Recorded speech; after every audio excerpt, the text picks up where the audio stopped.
In this tutorial, I'm going to show you how to filter data between two numbers to extract rows based on a criteria.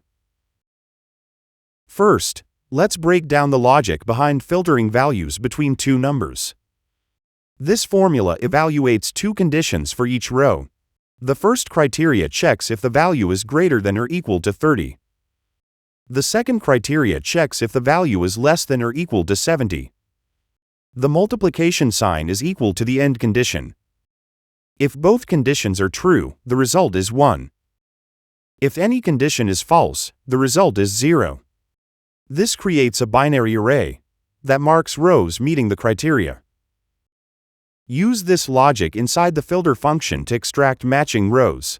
The filter function takes two arguments: the range we want to filter and the condition to apply.